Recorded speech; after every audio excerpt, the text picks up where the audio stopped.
ಪ್ರಸ್ತುತ ಲೋಕಸಭಾ ಚುನಾವಣೆ ಒಂದು ಹೊಸ್ತಿಲಲ್ಲಿ ಇದ್ದೀವಿ ನಾವು ಈಗಾಗಲೇ. ದಾಸರಳ್ಳಿ ವಿಧಾನಸಭಾ ಕ್ಷೇತ್ರದಲ್ಲಿ ಈಗಾಗಲೇ ಪ್ರೊಫೆಸರ್ ರಾಜೀವ್ ಗೌಡರು ಬೆಂಗಳೂರು ಉತ್ತರ ಲೋಕಸಭಾ ಕ್ಷೇತ್ರದ ಅಭ್ಯರ್ಥಿ ಪ್ರೊಫೆಸರ್ ಎಂ.ವಿ. ರಾಜೀವ್ ಗೌಡರವರ ನೇತೃತ್ವದಲ್ಲಿ ಮತ್ತು ಈ ಭಾಗದ ಕಾಂಗ್ರೆಸ್ ಮುಖಂಡರಾದ ನಮ್ಮೆಲ್ಲರ ನಾಯಕರಾದಂಥ ಆರ್ ಮಂಜುನಾಥ್, ಕೆ.ಸಿ. ಅಶೋಕ್, ನಾಗಭೂಷಣ್ ಇನ್ನೂ ಹಲವಾರು ನಾಯಕರುಗಳ ನೇತೃತ್ವದಲ್ಲಿ ಈಗಾಗಲೇ ನಾವು ಚುನಾವಣಾ ಪ್ರಚಾರ ಕಾರ್ಯಗಳನ್ನು ಆಯಾ ಪ್ರಮುಖ ಗ್ರಾಮ ದೇವತೆಗಳ ಆಶೀರ್ವಾದ ಪಡೆದು ಈಗಾಗಲೇ ಮುಂದುವರಿಸಿದ್ವಿ. ಅದೇ ರೀತಿ ಮುಂದುವರೆದು ಇವತ್ತಿನ ದಿನ ನಾವು ಮಂಜುನಾಥ ನಗರದ ಶ್ರೀ ಅನುಗ್ರಹ ಶನೇಶ್ವರ ಸ್ವಾಮಿ ದೇವಸ್ಥಾನದಲ್ಲಿ ಇವತ್ತೊಂದು ಒಂದು ಹೋಮ ಮಾಡೋ ಮುಖಾಂತರ ನಮ್ಮ ಲೋಕಸಭಾ ಕ್ಷೇತ್ರದ ಅಭ್ಯರ್ಥಿಯಾದಂಥ ಎಂ.ವಿ.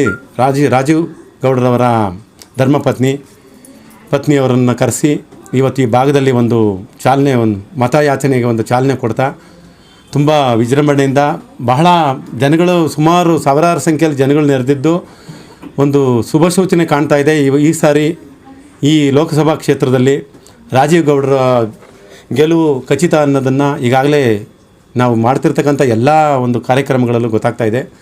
ಈ ಭಾಗದಲ್ಲಿ ನಮ್ಮ ನಾಯಕರಾದ ಆರ್ ಮಂಜುನಾಥ್ರವರು, ಕೆ.ಸಿ. ಅಶೋಕ್ರವರೆಲ್ಲ ಆಗಮಿಸಿ ಇವತ್ತು ಈ ಒಂದು ಕಾರ್ಯಕ್ರಮನ ಭಾಳ ಯಶಸ್ವಿಯಾಗಿ ಮಾಡಿಕೊಟ್ರು. ಈ ಒಂದು ಕಾರ್ಯಕ್ರಮದ ಯಶಸ್ವಿಗೆ ಈ ಭಾಗದ ವಾರ್ಡ್ ಅಧ್ಯಕ್ಷರುಗಳಾದಂಥ ಹಲವಾರು ನಾಯಕರು, ಈಗಾಗಲೇ ನನ್ನ ಹಿಂದೆ ಇರ್ತಕ್ಕಂಥ ರೂಪ ಅವರು ಇರ್ಬೋದು, ಕೇಶವ್ ಇರ್ಬೋದು, ಕಿರಣ್ ಇರ್ಬೋದು, ಗೌರಮ್ಮ ಅವ್ರು ಇರ್ಬೋದು, ನಮ್ಮ ಧರ್ಮಪತ್ನಿ ಚಂದ್ರಕಲಾ ಅವ್ರು ಇರ್ಬೋದು, ಸೌಭಾಗ್ಯ ಅವ್ರು ಇರ್ಬೋದು, ಇನ್ನೂ ಹಲವಾರು ಜನ, ಸುಮಾರು ಇಲ್ಲಿರ್ತಕ್ಕಂಥ ಎಲ್ಲರೂ ಇವತ್ತು ಕೈ ಜೋಡಿಸಿ ಸಾವಿರಾರು ಸಂಖ್ಯೆ ಜನಗಳನ್ನ ಸೇರಿಸಿ ಈ ಭಾಗದಲ್ಲಿ ಕಾರ್ಯಕ್ರಮ ಮಾಡಿಕೊಟ್ರು. ಇದೇ ರೀತಿ ಇನ್ನೂ ಕೆಲವು ಜನಗಳು ಈ ಭಾಗದಲ್ಲಿ ಈಗಾಗಲೇ ನಮ್ಮ ಮಂಜುನಾಥನ್ ಅವರು, RNS ಬಸವರಾಜರವರು, ನರಸಿಂಹರವರು, ಇನ್ನೂ ಹಲವಾರು ಜನಗಳು ನಮ್ಮ ಜೊತೆ ಕೈ ಜೋಡಿಸಿ ಇವತ್ತು ಈ ಕಾರ್ಯಕ್ರಮನ ತುಂಬ ಯಶಸ್ವಿಯಾಗಿ ಮಾಡಿಕೊಟ್ರು.